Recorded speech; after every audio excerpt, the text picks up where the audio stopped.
Ao quinto espetáculo de stand-up a solo da carreira, Luís Franco Bastos está pronto para falar sobre a sua vida pessoal.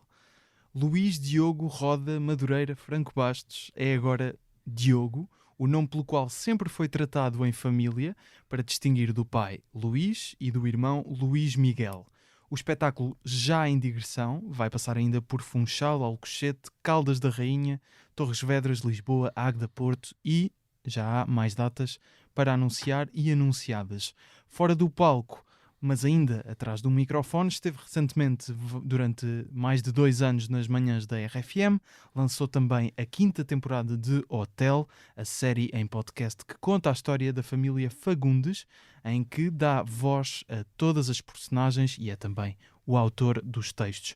É também, Luís Franco Bastos, a 3ª vez no Humor à Primeira Vista. Um podcast vencedor, diga-se, na categoria Melhor Podcast de Entrevista de 2022. Que interessante. Portanto, isso foi demasiado convencido, esta última parte. A velocidade com que este tijolo te subiu à cabeça é alucinante, de facto. Mas muito obrigado por me mostrares para a crama. Queres o teu tijolo? Cá está. É de facto um tijolo, até pelo som se confirma que eles oferecem belos tijolos. Humor à primeira vista.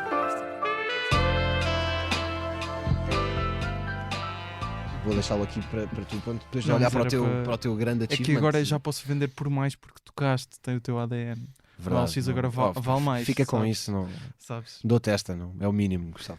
Portanto, este podcast também, como acho que não é uma inconfidência dizer, estavas a dizer em off, já é um bocado nosso, não é? Sim, eu fiz quase tantos com humor. Desculpa, ia dizer com humor não se brinca, de certeza que já te fizeram isso. Eu fiz quase tantas edições deste podcast como rubricas de rádio, portanto está mais ou menos equiparado. Aqui fiz 3, certo. Na RFM fiz 500, na Mega deve ter feito umas 400. Acho que estavas a dizer diferentes rubricas de rádio, ou seja, Mega, Antena 3 e RFM. Se eu somar todas, eu na Antena 3 fiz pelo menos 600, não sei se não cheguei às 700. Nem estou a dizer episódios, estou a dizer rubricas em sítios com nomes diferentes. Ou seja, sim. Informação privilegiada, outra coisa. Uhum. Sim, foram várias e todas elas foram muito importantes por motivos diferentes.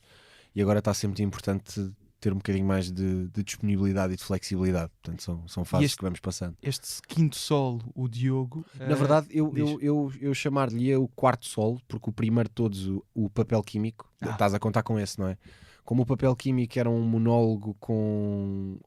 Não, antes disso, não, com o Papel Químico seriam 6, na verdade. Exatamente. Tu estás completamente correto. Porque o Papel Químico era um monólogo com vozes que não tinha sido escrito por mim.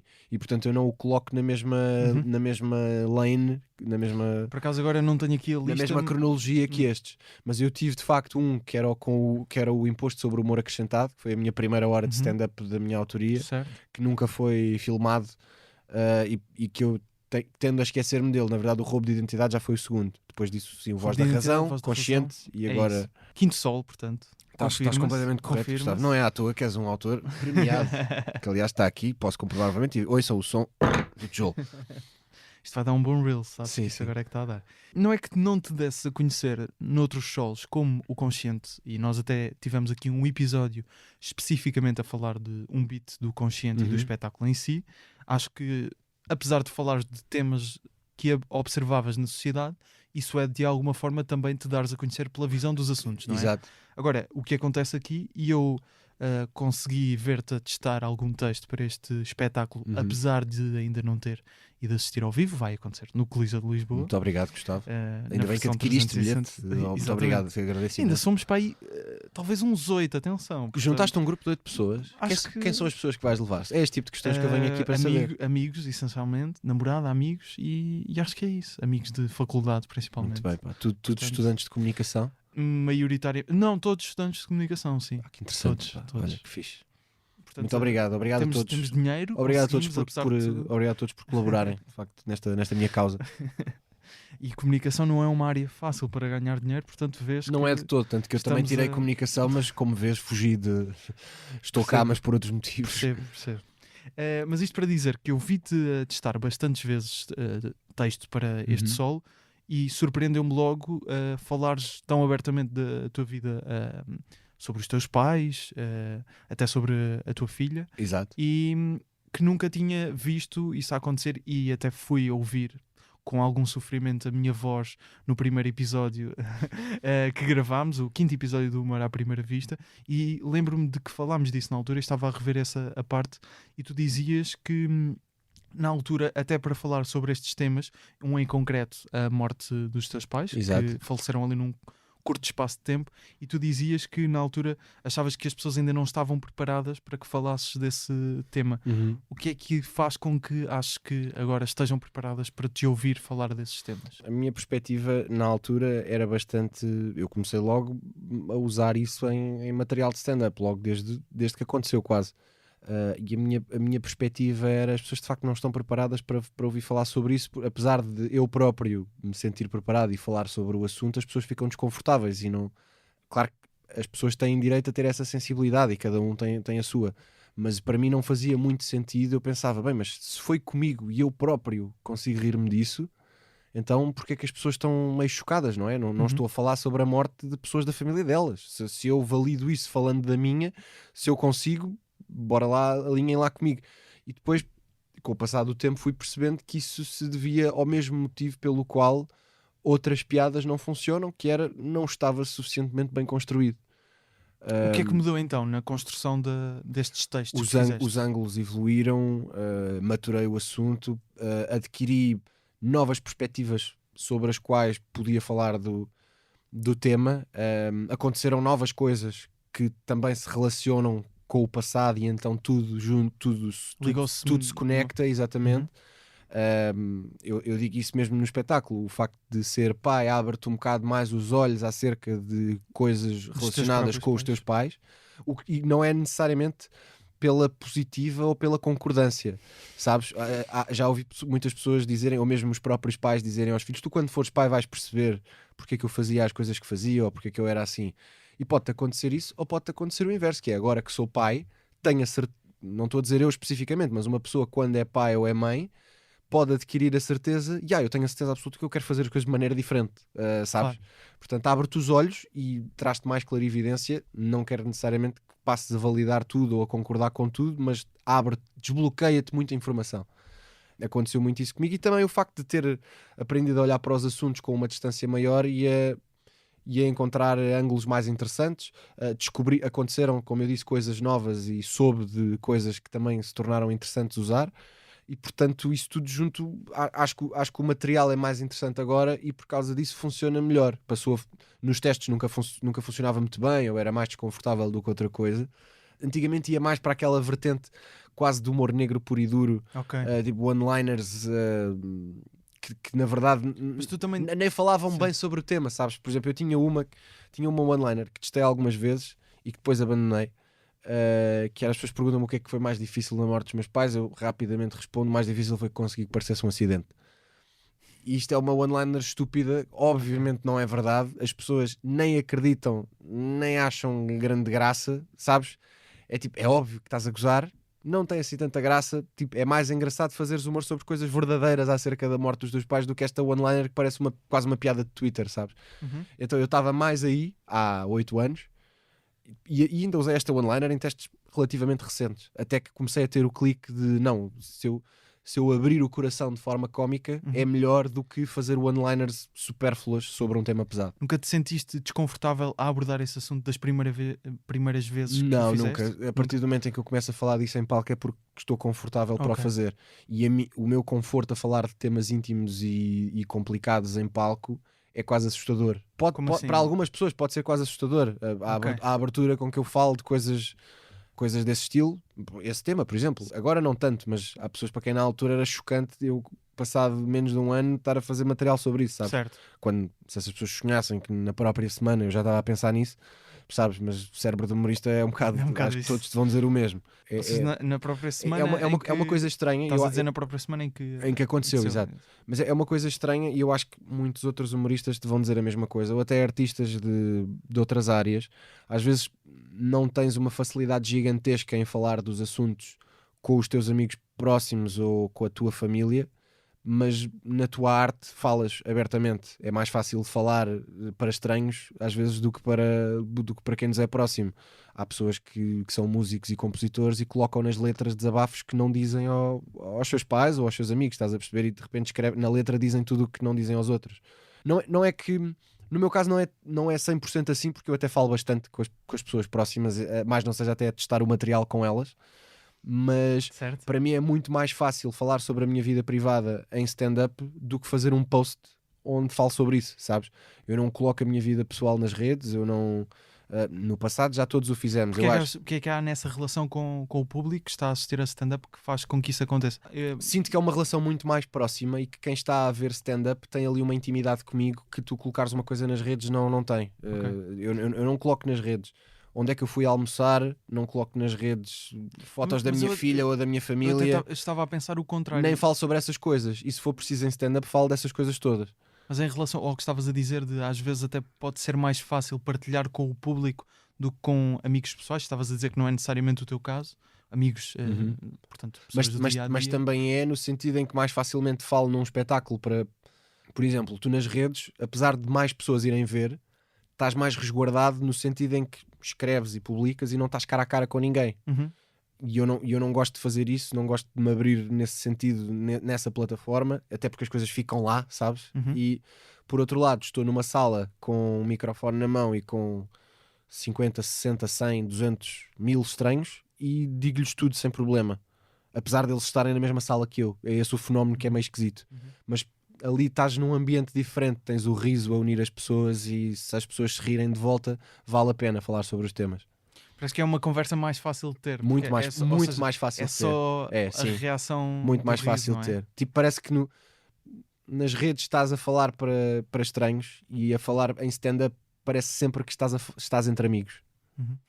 Estavas a dizer que tinhas essa one-liner assim mais negra que usaste pouco tempo depois da morte dos teus pais. Estou a servir-me de um pouco de água, Eduardo. Gustavo, não leves a mal. Penso que está incluído no convite.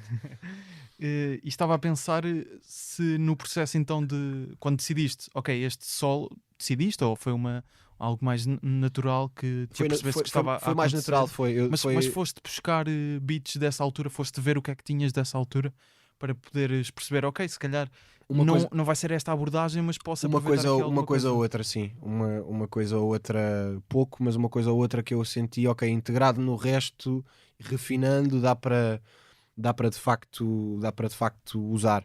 Mas na verdade foi como disseste, uma coisa natural, ou seja, quando acabou o espetáculo anterior, o Consciente, eu comecei a testar outra vez, comecei a ir a noites de stand-up de Malta, ainda antes da pandemia arrebentar. Portanto, eu acabei o Consciente do final de janeiro de 2020 e fevereiro já estava a testar, já me apetecia experimentar coisas novas, e depois vem a pandemia em março, mas nesse mesinho ainda fiz umas 11 atuações. Quando abriu... Quando a pandemia permitiu, que na verdade a pandemia permitiu a comédia acontecer quase sempre, com limitações e espaços mais pequenos e etc, mas permitiu quase sempre. Só mesmo quando estava confinamento total e absoluto. Exato. É que não dava. Nesses testes fui trazendo os temas que eu tinha, que anotava e que me apetecia falar, e com o passar do tempo comecei a perceber, de facto eu tenho aqui muita coisa que é sobre os meus pais, sobre família, sobre mim próprio, e às tantas percebi, de facto, acho que a direção do Sol é esta. Não fiz propriamente de propósito, percebi que a maioria dos temas ia para aí, então isto parece-me que há um Sol que tem essa vertente. Mas tinha beats que eram sobre coisas que não tinham nada a ver e guardei-os, não entram neste Sol, porque às tantas não tinham nada a ver com o resto. Eu tinha ali tipo 20, 30% sobre coisas muito mais gerais que já não batiam certo com o resto, então guardei essas e comecei a desenvolver ainda mais as outras, para o Sol ser praticamente todo virado para isto. E na verdade é todo, porque mesmo aquilo que é um pouco mais geral é uma história minha que tem a ver com características minhas e portanto faz sentido no seguimento de ser sobre mim e sobre coisas minhas.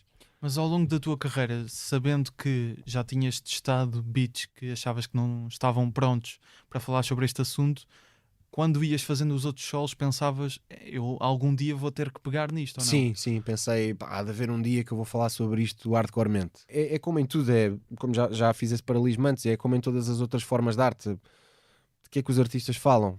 do que lhes acontece. Nós usamos Fala sobre o que sabes. usamos não é? o que nos não necessariamente, às vezes não sabemos muito sobre, mas como aconteceu connosco, falamos. E às vezes tem graça exatamente por sabermos pouco. Mas sim, é outra maneira de dizer fala sobre o que sabes, fala do que te acontece, fala da tua vida, fala do que não há nenhum humorista ou artista ou cantor ou até pintor que sofra, por exemplo, uma perda e isso não se transponha para a sua arte, não é? Já ouvi muitos compositores ou músicos ou cantores e cantoras a dizer agradeço a quem me deu desgostos amorosos porque fartei-me de vender álbuns, sabes? Sim. É assim que de funciona. amor, não é? São É assim que funciona. Usamos o que nos acontece para criar a nossa arte, não é? O melhor que sabemos. E no meu caso era, mais tarde ou mais cedo, a família e a vida familiar e o passado pessoal são um terreno demasiado fértil para nunca ser explorado. Claro. Tu já estás neste momento em tour, ou seja, já fizeste algumas datas. Como é que está a correr? Está a correr bem. Tem sido... Tens adaptado coisas de datas para datas, ainda pequenas muito pequenos, mas sim. alterações? Muito pequenas afinações de determinadas coisas, mas as 3 primeiras datas o público foi bastante generoso em todas elas. Guimarães, Benavente e Peso da Régua são as 3 que já foram feitas. A próxima é no Funchal e depois Alcochete em 2 dias consecutivos. Exatamente. E sim, é uma das vantagens do meu método, em que eu gosto de testar e gosto de fazer o show crescer ao vivo em pequenas atuações até ser um solo. É que quando partes para a tour já sabes mais ou menos ao que é que vais. Haverão sempre afinações pequenas e mesmo ideias que vais tendo e que acrescentas, mas a base já é sólida e já me permite saber o que é que eu vou lá fazer. E por ser um solo pessoal, tu quando sais de palco sentes mais a atuação ou aquilo que as pessoas te passaram de alguma forma, porque são histórias tuas, ou não? Até agora ainda só foram 3, não é? Mas Sim, também é verdade. Não sinto, Mas percebes não tenho sentido muito isso, na verdade, nem da minha parte, nem da parte das pessoas. Ok. Ou seja, imagina, não tem acontecido se calhar aquela coisa que talvez se pudesse pensar de passado um dia receber uma mensagem de alguém a dizer teres falado das tuas coisas, deu-me coragem para falar das minhas. Não aconteceu, nem eu estava propriamente à espera que acontecesse.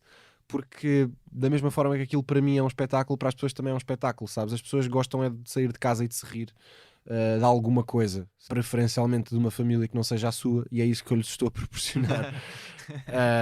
E portanto acho que nós ao longo dos anos vamos criando e vamos educando o nosso público um bocadinho, educando no sentido de moldá-lo, as pessoas passam a saber com o que contar quando nos vão ver e gostam de nós por causa disso, não é?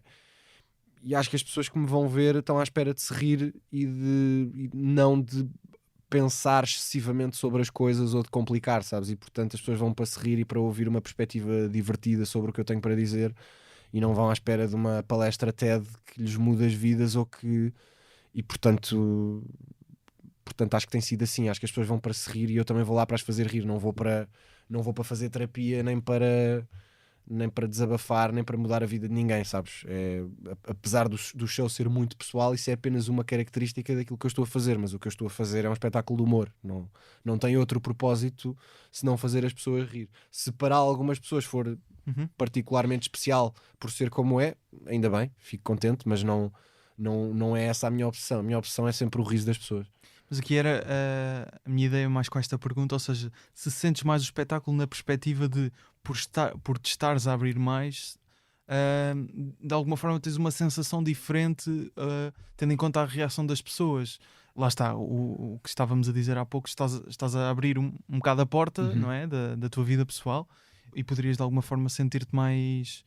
Percebo a questão, mas não é bem o caso, sabes? Porque, por exemplo, apesar de eu agora estar a fazer este espetáculo assim, isso não quer dizer que eu ache que a comédia que não é sobre a própria pessoa ou que não é tão profunda não tem validade, percebes? Eu pessoalmente gosto disso e gosto de um artista que fala das suas coisas pessoais, íntimas e mais complicadas e as transforma em riso, e acho que isso é uma coisa, para mim é inspirador e tento fazer o mesmo. Mas sei lá, nos meus solos anteriores não fazia tanto isso e eu olho para eles e apesar de neste momento, é uma coisa normal, o artista não se revê muito naquilo que fez do passado, tipo, vês uma fotografia tua antiga aí, como é que eu me vestia, sabes? Certo. Mas eu olho para os meus solos anteriores e felizmente não deixo de os achar competentes. Acho que são competentes, era a fase em que eu estava na altura. E portanto acho que não deixam de ser espetáculos válidos de comédia, assim como outros espetáculos onde não se arranha muito a intimidade da pessoa. São válidos também, são outros tipos de humor, são outras abordagens e portanto fico contente de ter chegado a esta fase e de um dos meus espetáculos ser este, mas não quer dizer que agora os espetáculos tenham de ser assim para serem válidos, percebes? Claro. É esta fase e gosto desta fase e fico contente por ter chegado a ela, mas não é mais especial por ser a que estou a fazer agora. Não quer dizer que os outros não fossem também especiais na sua altura. Isso até toca aí num ponto que eu acho bastante interessante, que às vezes nós temos um bocado essa ideia que estavas a dizer, de não é pelo comediante em stand-up, em palco, não falar sobre a própria vida, que não se está de alguma forma a dar a conhecer, claro, sim, através daquilo que até tinha dito no início, a perspectiva da pessoa sobre outros assuntos. Ou seja, um comediante como o Dimitri Martin, que fala de bases de copos, se calhar, de alguma forma aquilo pode estar a dar a conhecer o pensamento dele, sim, não é? mas na verdade eu gosto que um artista se dê a conhecer, mas não vivo obcecado com isso também enquanto espectador. Até porque, por exemplo, isso da questão da perspectiva sobre os assuntos também é muito relativo, sabes? Então. Porque desde que faça rir nós dizemos, sabes? Ou seja, passas a tua perspectiva, sobre um pensamento que tu consegues perceber que a pessoa tem sobre assuntos. Certo. Mas mesmo essa forma, mesmo essa maneira de pensar depois é super distorcida desde que isso tenha graça, claro. Percebes? E portanto, sei lá, tu até me disseste que ias mencionar isto na entrevista e eu posso fazer já a ponte para isso muito rapidamente. Aquele meu beat de stand-up do espetáculo anterior do Consciente, que eu pus recentemente no Instagram sobre crianças e tablets. Exatamente. E se calhar até ouvimos já. Vocês estão a criar putos de merda, sabem disso? Vocês têm filhos e o que é que fazem? Desistem dos putos. Não era bem isto que eu queria para a minha vida. Então o que é que fazem? Espetam-lhe com um iPad no focinho e deixam a criança a babar-se para cima do tablet até ela ter 18 anos. E só aí é que voltam a falar com ela. Não há uma criança hoje em dia que não tenha um tablet à frente, a toda a hora. Tipo, em restaurantes, reuniões de família, todo lado, sempre. E os pais têm sempre uma desculpa para serem pais de merda. Tipo, não, sem o tablet a Kátia não come. Sem o tablet a Kátia não come. Já tentámos tudo. Não tentaste tudo. Primeiro, não tentaste educar a tua filha. Essa foi a primeira merda que não tentaste. Segundo, nota-se que não gostas assim tanto da tua filha ou jamais lhe terias chamado Kátia. Esse é o primeiro sinal de negligência que eu acho que é evidente. Começa aí, que nome é que damos esta merda? Kátia, que se foda, dá-lhe um iPad, falamos com ela mais tarde. Eu não tenho filhos, mas tenho sobrinhas. Elas têm um tablet, claro que têm um tablet, não é? Foi eu que lhes dei. E pá, é que sem o tablet as putas não comem, caralho. Vocês estão a perceber isto? Elas não comem. Eu aqui estou a dar uma perspectiva, e esta perspectiva tem uma boa dose de verdade, que é, eu acho que é errado os pais recorrerem em excesso ao tablet para manter as crianças quietas e bem comportadas. Acho que recorrer a isso em excesso é de facto um erro. E isso é o essencial do que eu estou a dizer. Eu não estou, obviamente, a querer dizer de forma literal que quem o faz é um péssimo pai. E eu até posso dizer essas palavras, mas não quer dizer que eu esteja a dizê-las de forma literal. Não quer dizer que eu pense realmente isso. Sim. Só que depois as pessoas são extremamente literais, como sabemos. Não quer dizer que eu acho que as pessoas que o fazem devem ser presas e que as crianças lhes devem ser retiradas. Não estou a dizer que obviamente não é super cansativo ter filhos e que há momentos de desespero em que tu precisas de recorrer a qualquer coisa que as mantenha quietas. Não estou a dizer que os putos são uma merda, como digo no beat. Não estou a dizer que os pais são uma merda. Estou no fundo a querer dizer, reparem como enfiar a cara das crianças num tablet interminavelmente é errado. Ou é um facilitismo. Exatamente. Que eu próprio estou sujeito a poder vir a cometer, como aliás digo no beat, porque eu na altura não era pai, mas já tinha sobrinhas, e quando eu publiquei o beat já era pai, mas as pessoas não sabem disso, nem têm que saber, porque lá está, eu não me exponho muito. Eu no próprio beat digo, eu não tenho filhos, mas tenho sobrinhas, elas têm um tablet e de facto fui eu que lhes dei, porque sem o tablet elas não comem. Portanto, eu até estou a colocar-me do lado das pessoas a admitir que isto é uma coisa que pode acontecer a toda a gente, porque lidar com crianças é exigente. mas a minha perspectiva aqui é meio relativa, porque o propósito daquele minuto e meio É o callback. é as pessoas rirem-se, Certo? É as pessoas rirem-se Não, durante, mas o ou vídeo. seja, tu construíste aquela narrativa toda, mesmo que aquilo seja a tua opinião ou não, o que tu queres mesmo fazer, aquela piada final que tem o riso maior, não é? Que tu dizes, sim, fui eu que lhes dei os tablets, certo? Mas Isso não só é isso verdade, não- como provoca um riso e como relativiza a gravidade Sim. do que eu estou a mas dizer. o que eu quero Mata dizer 3 é, coelhos tu numa só consegues- cajadada. Tu, ao ver esse teu beat, consegues perceber o teu processo mental, acho eu, a construir o beat. Tu percebes, Gustavo. Agora, ter a ambição de que toda a gente perceba, claro que não é possível. Ok, claro. Mas percebes o que eu quero dizer? A questão da perspectiva é... mesmo nessas questões, a perspectiva está lá, mas a perspectiva não corresponde à totalidade do que tu estás a ver. A perspectiva pode estar lá, uma parte, mas depois há uma parte que é riso, que é ferramentas para que o riso seja maior. Ou seja, eu não fico necessariamente chateado se um artista não me passa a 100% aquilo que é a sua perspectiva. Eu estou a ver stand-up, a única coisa que eu não perdoo é que a pessoa não me faça rir. Claro. Portanto, fez-me rir, foi engraçado. Epá, isso é aquilo que é primordial. Tem que ser engraçado. E não é necessariamente a perspectiva sobre o tema literal que estás a abordar, mas é mais a visão que essa pessoa tem de como olha para as coisas, não é? Tipo, uma abordagem que a pessoa faz aos temas. E acho que é isso que se deve valorizar mais, especialmente no stand-up, como estás a dizer. Muitas vezes, claro, as pessoas analisam literalmente as coisas. E sobre esse beat, até foi Salvador Martinha que me chamou a atenção porque ele partilhou esse beat dizendo que já estava com mais de 3 milhões de visualizações. Portanto, eu fui confirmar 3.3 milhões à data.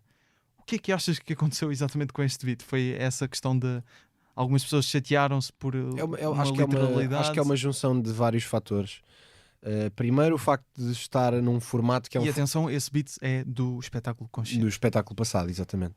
Eu acho que se prende com vários fatores. O primeiro dos quais... Há 2 fatores primordiais. O primeiro é o tema ser super relacionável Ok. e estar abordado de uma forma muito incisiva. Ou seja, de forma, sem receios, sem meias medidas, vai direto ao assunto, diz uma série de verdades que são desconfortáveis, se calhar para muita gente, e faz uma abordagem muito clara de um assunto muito relacionável. E depois o facto de estar num formato que vai de encontro àquilo que é completamente a tendência que funciona hoje em dia, que são clipes curtos nos Reels e no TikTok, legendados.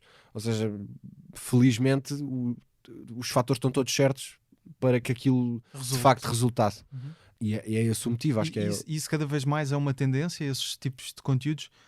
Normalmente já estamos habituados a que uma forma de, digamos, expor o próximo espetáculo a solo de um stand-up comedian seja produzir um conteúdo online, não necessariamente de stand-up, não é? O que é que te parece essa estratégia? Até principalmente, tu já tens vários solos, já tens muita coisa que podes partilhar, mas por exemplo, comediantes mais novos que ainda não têm um espetáculo a solo, cada vez mais apostam nisso. Tu sentes que é esse o caminho também nas redes sociais? Atualmente é bastante, sim. E o facto de apostarem nisso mostra que estão atentos, isso é bom sinal. Acho que isso é essencial, isso é a melhor ferramenta que um jovem humorista ou até artista no geral pode ter, é estar, principalmente um jovem, não tem desculpa para não estar 100% atento ao que é a tendência e a ferramenta do momento. Se os jovens não estão, quem é que vai estar, não é? E, portanto, é estarem atentos às ferramentas mais eficientes que existem no momento e tentar fazer o que eles têm para fazer, usar a sua voz e o seu humor naquela ferramenta e naquela plataforma. Mas acho que é até uma coisa curiosa que nós não víamos assim tanto a acontecer até há uns tempos, que era promover o espetáculo em palco que vais apresentar com stand-up nas redes, ou seja, normalmente poderia ser uma série. E isso é brutalmente eficaz, porque as pessoas estão a ver exatamente o formato que tu queres que elas a seguir comprem para ir ver, sabes? É tipo, olha, gosto de ver este gajo a fazer stand-up, quero ir vê-lo a fazer ao vivo, mais ou menos o mesmo tipo de coisa. E sim, isso é outra das razões pelas quais eu acho que esta tendência também se revela eficiente, para além de todas as outras questões, as burocracias que tu eliminas, os meios que tu não precisas de muito, não precisas de muito para fazer aquilo com qualidade e chegar às pessoas. Muito bem, se já te ouvi dizer em várias entrevistas e é sabido que o teu foco principal é o stand-up, apesar de teres outros conteúdos, o hotel daqui a pouco também já vamos falar dele, já sendo o teu 5º espetáculo a solo e queres continuar a fazer stand-up, por exemplo, eu faço entrevistas. Eu gosto de fazer entrevistas, mas há dias em que não me apetece fazer entrevistas, tal como eu disse, que não te apetece fazer Se calhar stand-up. é por isso que não irás singrar, Gustavo. Penso que pode ser essa a razão. Mas pode ser perfeitamente essa a razão. E outros É mesmo que assim, poderíamos Gustavo. Há os que singram, há os que ficam enunciar. pelo caminho, não há mercado para todos. Mas chegando a um quinto solo, que serás dos humoristas em Portugal que já tem mais solos, o Hugo Sousa também já tem O que Sousa tem 18 para aí. para aí, não é? Um por ano, pelo menos. O Salvador acho que tem 7. Portanto, estás ali no. Sim, o Hugo Sousa tem 78, acho que é o líder, sim. Tem 2 por ano, afinal. O que é que continuas a encontrar naquele momento em que estás a fazer stand-up em palco que te faz, e até especialmente neste sol, porque há uma mudança na tua abordagem aos espetáculos, o que é que continua a ter motivação para, ok, daqui a 2 anos volta a ter um, daqui a 4 anos volta a ter outro? Não ficas cansado? É uma pergunta muito interessante e na verdade eu e o meu manager, o Zé, temos falado um bocado sobre isso ultimamente, porque o Zé entrou para a Bridgestone há relativamente pouco tempo e então ainda estamos numa fase muito de... ele está a experienciar várias coisas de trabalhar com humoristas pela primeira vez. Ele é um dos meus managers, não é? E ele está a experienciar várias coisas pela primeira vez e isso é fixe porque faz-te a ti, que já estás nisto há mais tempo, refletir sobre coisas que tu já não refletias muito, já meio que para ti eram dado adquirido ou já te aconteciam e faziam parte do dia-a-dia e não refletias tanto. Sim. E ele tem vindo a observar em mim, de facto, isto é o que ele me diz, estou a usar palavras dele, uma vontade de fazer stand-up quase de criança feliz, sabes? Cada vez que é para fazer. E de facto isso é uma coisa que eu não tenho grande explicação para isso, exceto o facto, é uma coisa que eu adoro fazer, não há grande explicação, não é? Adoro porque adoro, assim como outras pessoas adoram outras paixões e outras atividades que têm. Obviamente eu não posso garantir, falar do futuro ou prever o futuro ou garantir que será sempre assim, mas eu acho que sim. E eu tento desfrutar disso e aproveitar isso ao máximo porque são poucas as pessoas têm a sorte de a sua atividade principal na vida, quer do ponto de vista profissional, não só enquanto atividade profissional, sustento, carreira, mas mesmo como paixão na vida e propósito, serem a mesma, sabes? A esmagadora maioria das pessoas faz algo que detesta. Há depois uma minoria de pessoas que faz algo que gosta mais ou menos. E depois há outras pessoas que fazem algo que não gostam muito, mas em paralelo conseguem fazer algo que gostam, com o objetivo de um dia fazerem só aquilo que gostam.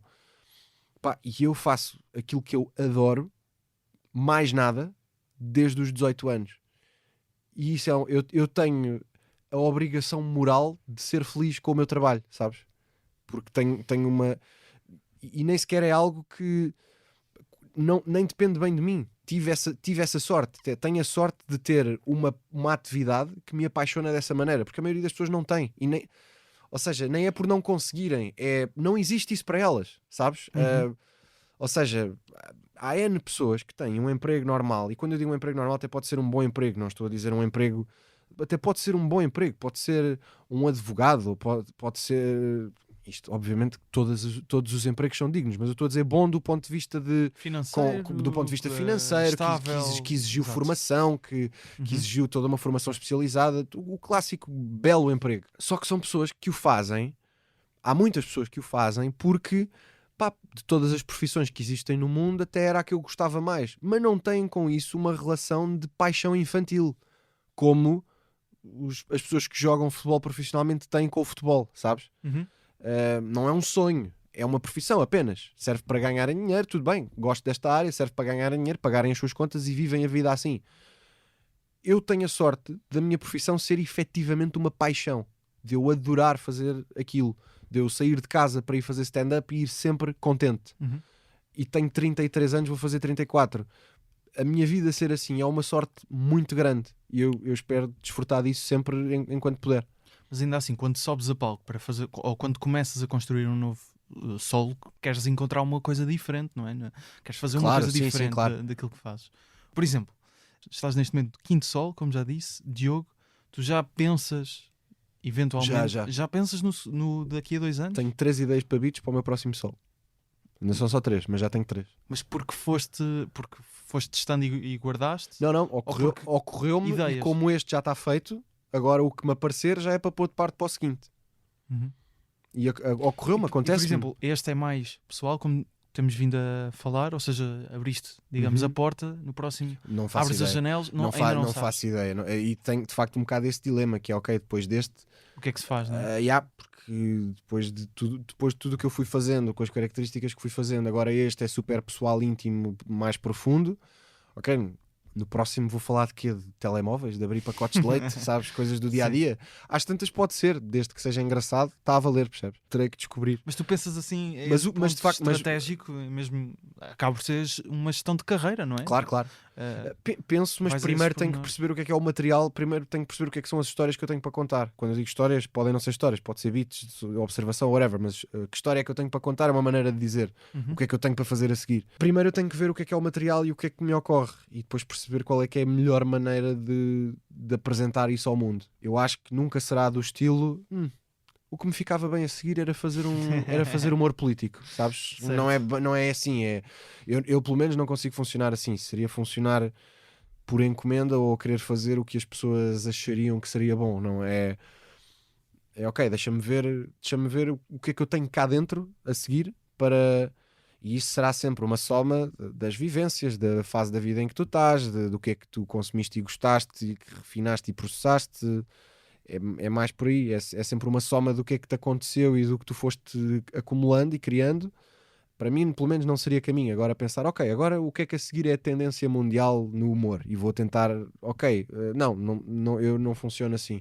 Há vantagens e desvantagens, mas eu acho que as pessoas acabam sempre por perceber quando tu estás a tentar agradar-lhes demasiado e não estás a fazer uma coisa em que acreditas realmente. E acho que acabas por pagar esse preço mais tarde ou mais cedo. Tu, quando tens ideias, seja para stand-up ou para conteúdos online, o que seja, quais é que são as primeiras pessoas a quem falas para perceber? Será que isto é uma boa ideia ou não? Às vezes com a minha mulher, que não é necessariamente se calhar o melhor público, porque a tendência dela é sempre dizer que eu não tenho graça. Não, estou a exagerar, mas ela é exigente nesse aspecto, mas isso é bom também. Se fosse ao contrário, não é? Exatamente. Pior. Não, amigos próximos, família, toda e qualquer pessoa que esteja à mão. Se eu sentir que é um assunto que aquela pessoa tem o mínimo de características para se relacionar. Por exemplo, pode haver assuntos que... Mas se for, por exemplo... Se não sei for... lá, imagina que eu vou almoçar com uma tia minha que tem 80 anos e eu tenho uma ideia para um beat sobre o WhatsApp, claro que não vai ser com ela que eu vou testar. Embora eu goste e tente fazer o humor o mais universal possível. Mas isso é mais passar os beats pelo pingos da chuva na conversa diária, não é? Sim, eu faço muito isso. Claro, eu estava a pensar mais na perspectiva de estás a pensar num... Olha, eu quero abordar este tema, ainda não tens uma coisa pensada, ou tens uma ideia para uma série, vais falar com humoristas, amigos... Primeiro que tudo, agência. E agência significa também humoristas amigos. Claro.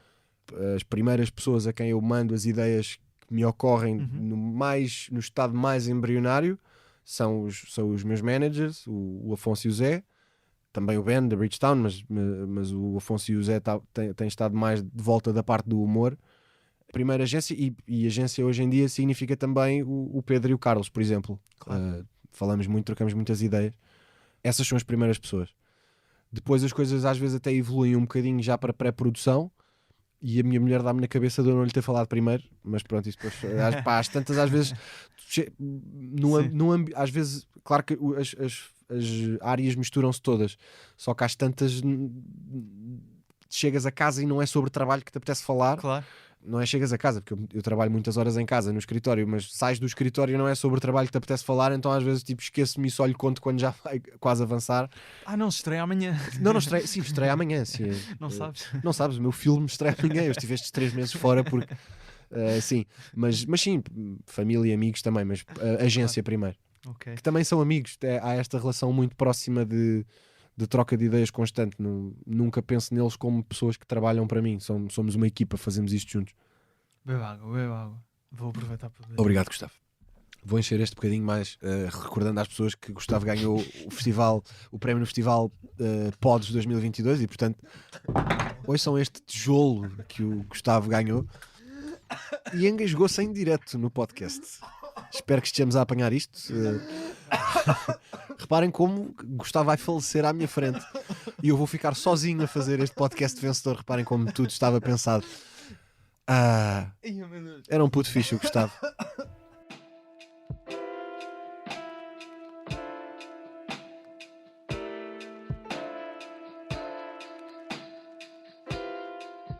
Como é que foi a entrevista? Foi fixe, matei o entrevistador. É a primeira... Pá, quase que sim. É a primeira vez que matas um entrevistador. Eu já tinha feito uma coisa que quase que equivalia, que foi no telejornal, no primeiro jornal da SIC, consegui fazer rir o Bento Rodrigues. É verdade. E para mim foi do estilo... Pá, sabes quando o Capitão América conseguiu levantar só um bocadinho de nada do martelo do Thor, tipo fazê-lo tremer. Eu senti a mesma coisa. Eu por menos levantei o martelo do Thor. Fazer o Bento Rodrigues perder a compostura, homem mais credível de Portugal, como é evidente.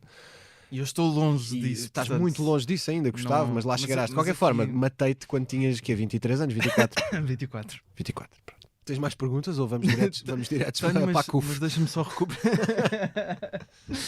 Já não sei exatamente em que tour, mas na altura o Pedro Teixeira da Mota, da Bridgetown, abria-te os espetáculos. O Voz da Razão. Foi o Voz da espetáculo antes do Consciente, sim. Nestes 3 espetáculos que já fizeste, já tiveste algumas pessoas a fazer a primeira parte. Quem é que vai estar a fazer a primeira parte da tua tour e porquê é que escolheste essas pessoas?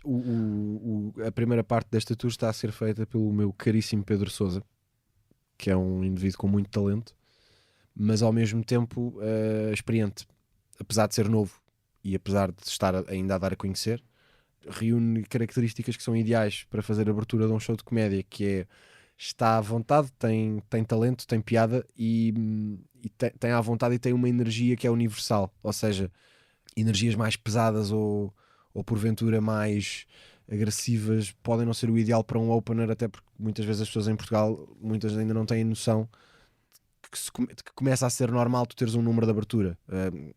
Lá fora toda a gente tem, é completamente inquestionável a existência de openers em espetáculos de comédia. Cá algumas ainda ficam surpreendidas da pessoa que entra em palco não ser aquela que está no bilhete.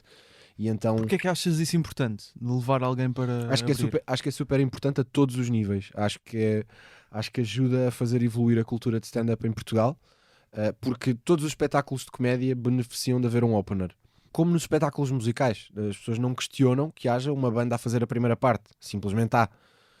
Na comédia é igual, faz todo o sentido teres alguém que faz um pequeno espetáculo antes do espetáculo para desbloquear a coisa, aquecer as pessoas, permite que jovens humoristas mais jovens e mais principiantes se deem a conhecer, evoluam, que as pessoas os vejam num bom teatro com excelentes condições. Não é que não haja excelentes salas para atuar hoje em dia em Portugal, tens o Lisboa Comedy Club, tens N sítios, já não precisas de atuar em casas de banho de motéis para fazer stand-up em Portugal hoje em dia.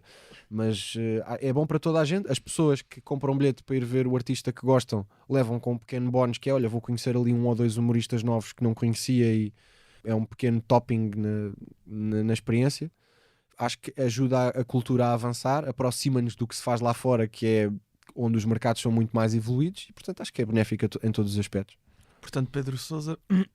Sendo que na primeira data o Pedro Sousa não tinha disponibilidade, levei o jovem Miguel Vaz, que também é um puto com muito talento e de quem também gosto muito. Em Guimarães foi ele. De agora em diante será o Sousa. Miguel Vaz, que surgiu mais no Lisboa Comedy Club, não é? Exatamente. Também já tenho visto alguns vídeos dele no Instagram. Ele é um amor de pessoa, apesar daquela persona de psicopata, mas isso é persona, claro. Queria também falar contigo sobre Hotel Podcast, dos mais criativos em Portugal. Acho que podemos assumir isso. Obrigado. Fazes todas as vozes, escreves o texto, conta a história da família Fagundes, responsável pelo grande hotel da Marateca. Sendo que isto já chegou a proporções... Sim. Já estão a viajar pelo mundo. Exato, já atingiu proporções de estupidez e de surrealismo que nem eu próprio poderia prever. E acho que isso é bom. Só tenho pena de pessoas que me dizem que estão agora a começar a ouvir. Eu digo-lhes, por favor, ouçam mais do que só os primeiros 8. Porque se ficares por aí não sabes o que é a série, sabes? Ou seja, a série ganhou contornos muito mais surrealistas e tornou-se, acho eu, muito mais criativa do que aquilo que foi nos primeiros 7 ou 8 episódios.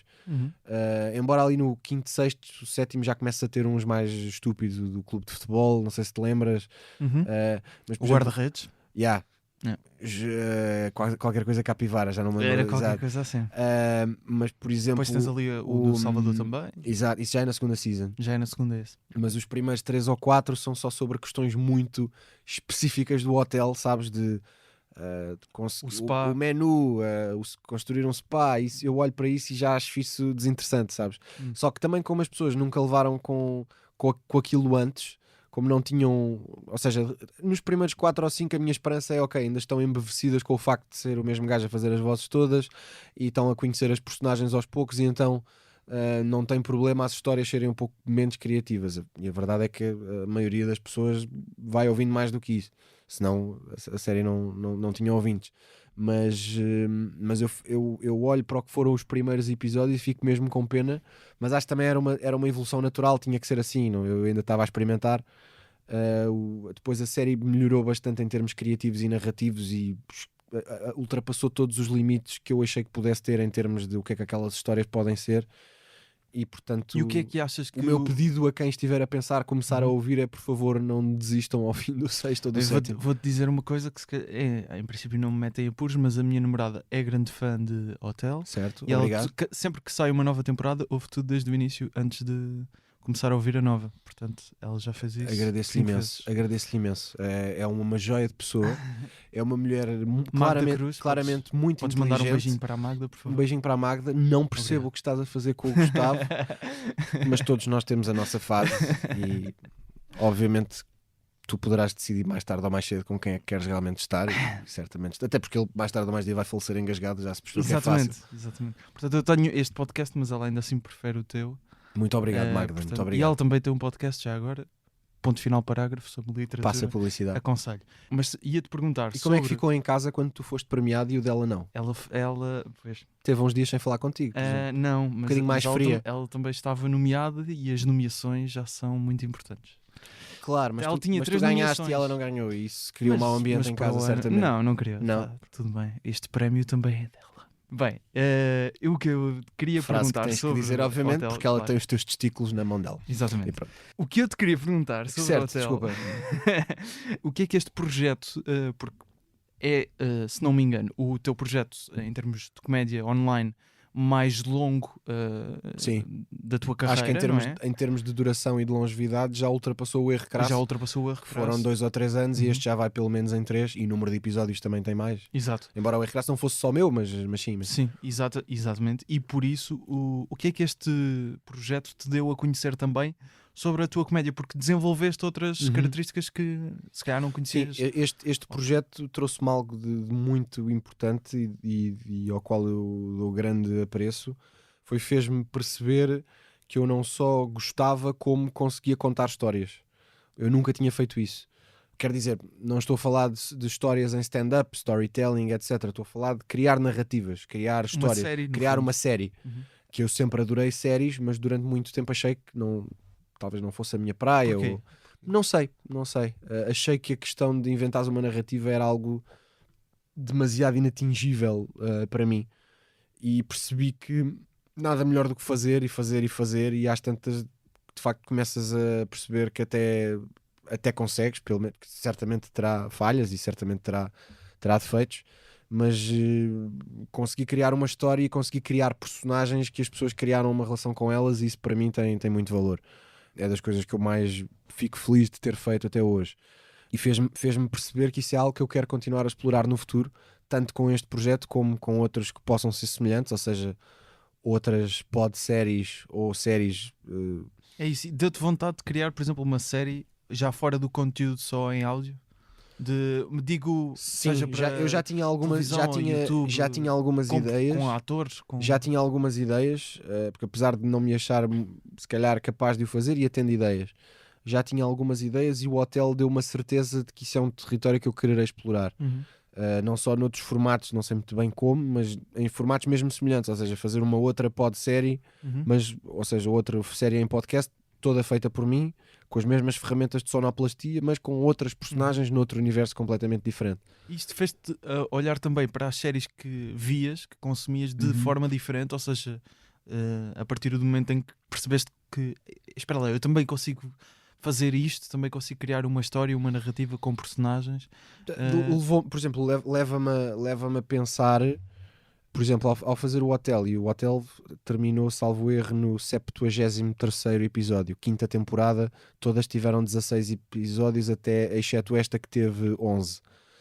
E vamos ter uma sexta. Vamos ter pelo menos mais uma. Que eu, pronto, deixo aqui o miminho a quem tiver a ouvir. Em princípio gostaria que ela saísse no início do próximo ano. Quero que seja uma pausa curta. Mas pronto, quem ouviu. Quem não souber, continuará possivelmente na ignorância. Eu não posso prometer, mas quero que assim seja. Por o Hotel ser uma série com estas características, ou seja, há outras séries com características semelhantes em que acontece o mesmo, como os Simpsons ou Family Guy, que aliás é uma referência muito direta. Claro. Como cada episódio tem uma história isolada e são séries onde a estupidez e aquela estupidez não nunca no sentido depreciativo, aquela estupidez calculada e premeditada, que no humor é uma coisa com muito valor, como não há grandes limites para o surrealismo criativo dos episódios, é de facto uma série que pode durar 10 temporadas, 12, 15, os Simpsons vêm que é 20 e tal. Sim. E a coisa continua a ser interessante. E no Hotel acontece um bocado o mesmo, e com essas ferramentas de facto é possível sempre inventar qualquer coisa nova e surrealista, e a série ir durando. Percebo que seja desesperante para alguém que tem que fazer uma série com uma narrativa mais séria e mais interligada, fazê-la durar o mesmo número de episódios. Eu não sonho o pesadelo que tenha sido para os argumentistas do Lost ou de outras séries do estilo, que depois, porque estão a funcionar do ponto de vista de audiências e financeiro, são obrigados a fazê-las render um tempo que já não é saudável para nenhuma narrativa com essas características. E portanto, se no Family Guy, nos Simpsons acontece e percebe-se, é óbvio que se tu vais fazer uma série como o Lost durar 10 temporadas, às tantas aquilo descamba completamente, já não sabes o que é que estás a fazer e tens um final escabrosamente insatisfatório, como eu acho que foi. Ou outras, que às tantas aquilo descamba, séries que depois ganham... Game of Thrones também teve essa questão com o final. Game of Thrones, eu acho que Game of Thrones não foi por causa disso. Game of Thrones foi justamente o contrário. Game of Thrones era uma história demasiado rica para o final ser tão apressado. Certo. Porque Game of Thrones aguentou-se na boa aquelas temporadas. Livros de fantasia é uma categoria à parte. Livros de fantasia até peca por teres poucos, porque não consegues transpor para série a riqueza de um livro. Estou mais a falar de séries de ficção e de ação, ou de suspense, ou todo o tipo de séries que depois ganham aqueles contornos. Por exemplo, aquelas séries daquele canal que é o CW. Não sei se viste o Arrow, aquelas séries de super-heróis da DC, mas pá, que são feitas num formato super televisivo, tens planos de câmara e transições que parece a Anatomia de Grey. Pôres as coisas nesse formato, inevitavelmente vais prejudicar a narrativa por causa disso. Não foi feito, não existe maneira a poder ser espremido de tal maneira. No caso do Hotel, como consegui compreender melhor porque é que essas acabam por tomar esse rumo, e no caso do Hotel, felizmente é possível esticar um bocadinho mais a coisa. Foi curioso, há pouco eu tinha dito que tinha ido ouvir o nosso primeiro episódio que gravámos, e por acaso na altura, assim como quase pergunta de algibeira, surgiu se até querias ter um podcast, e disseste exatamente isso, estavas à procura de um formato que querias ter. E penso que de facto conseguiste encontrar aqui um formato ideal para ti. Obrigado. E muito criativo, e pronto, e queria-te dar os parabéns por isso. Obrigado. Tu já ouvias muitos podcasts? Nem por isso, não? Na verdade. Eu não sou um consumidor de podcasts absolutamente ávido. Há pessoas que ouvem muito mais. Em casa não ouço praticamente, ouço principalmente no carro, alterno com música, mas ouço o suficiente para eu estar a par e conhecer, e há alguns que eu gosto. Foste tentar ouvir, mas não sou alguns de mais storytelling neste... Só ouvi um bocadinho de um depois de já ter o Hotel para aí na segunda temporada. Não conhecia nenhum. Fui ouvir um que descobri já depois, cujo nome agora me está a escapar, mas que é com o gajo do... Ai, caraças, agora nem o nome do sítio. Ai, caraças, bem, que estupidez. O gajo ganhou um Oscar de melhor ator, fez de Freddie Mercury. O Rami Malek. Rami Malek, exatamente. Sim. Cuja série era o Mr. Robot. Agora vem-me tudo à cabeça. Sim, há um podcast de ficção que ele é protagonista, só de áudio. Cujo nome agora me está a escapar. Sim, depois que ouvi falar disso também. E achei interessante, mas lá está, é muito diferente do Hotel, não tem nada a ver. e já ouvi depois do Hotel já existir. Também estiveste mais 2 anos recentemente nas manhãs da RFM, numa outra vertente do áudio, com uma rubrica de humor, e tens até passado grande parte da tua vida na rádio, e a comédia alimenta-se bastante bem da rádio, do produto de áudio. As rubricas mais ouvidas do país de rádio são de humoristas, são sempre produtos que resultam bem. Porquê é que achas que a comédia resulta tão bem no áudio, que é um meio em que te mexes, obviamente, muito bem? O áudio tem uma componente de proximidade com as pessoas que é quase insuperável, eu acho. Enquanto conteúdos de vídeo tu às vezes apanhas en passant, levaste com ele meio sem ires à procura dele, e viste mas não viste bem, ou viste mas viste superficialmente.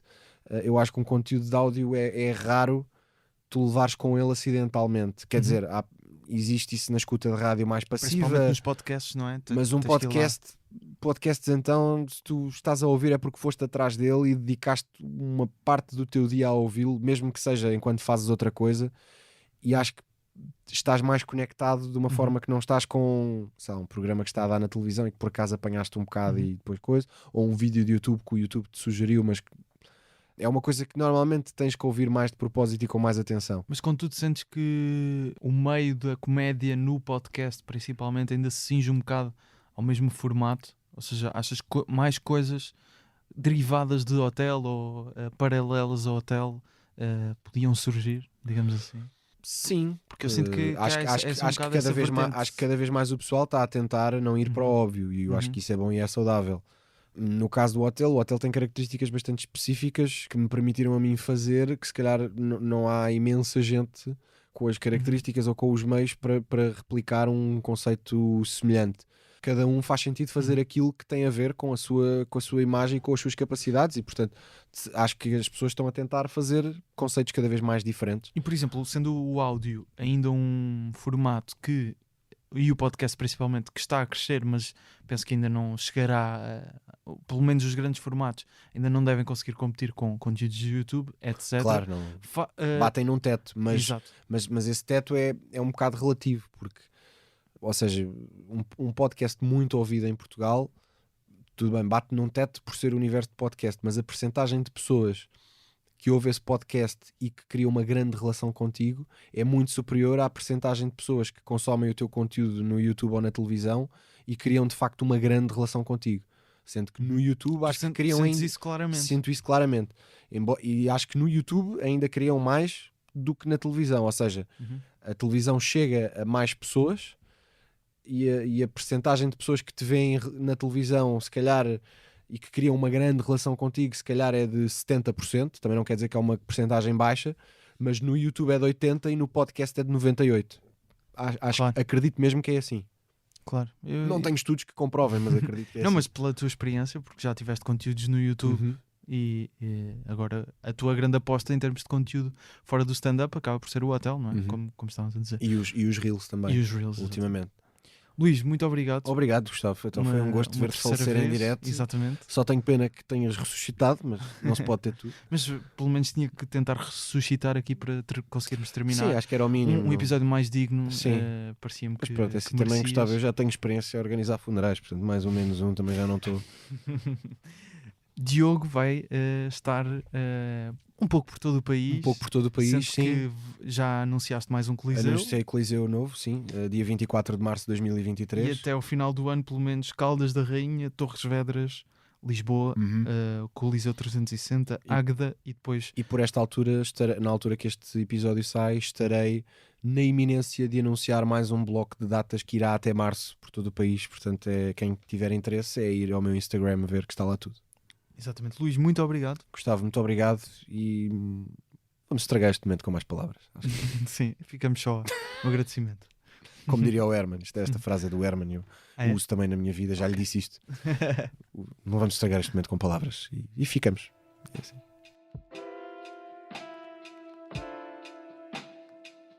O humor à primeira vista foi no... Podes dizer mal se quiseres. Não, eu já me despedi. Tu agora o Humor à Primeira Vista, Luís, não sei se sabes, foi nomeado nas categorias de entrevista e humor. Foi. Nos prémios Pods. E ganhou. Ganhou na categoria Melhor Podcast de Entrevista de 2022. Que interessante. Portanto, a quem é que devemos agradecer? Agora imagina. Ao júri. Agora imagina. Onde tu, se tão novo já chegaste aqui, imagina quando tiveres 26. Quando sair daqui, por amor de Deus, não é? Portanto, a quem é que devemos agradecer? Ao júri, não é? Que deve ter votado, acredito. Tu agradeces a quem quiseres, prémio ao teu, Pods, ao Expresso e aos convidados, Luís Franco Bastos, ainda por cima, que este podcast é tão teu como o meu, como sabes. Quase, sim. Quase. Portanto, seguir o Luís Franco Bastos no Instagram em Luís Franco Bastos, o podcast em humoraprimeira-vista.podcast, eu em Gustavo Rito Carvalho.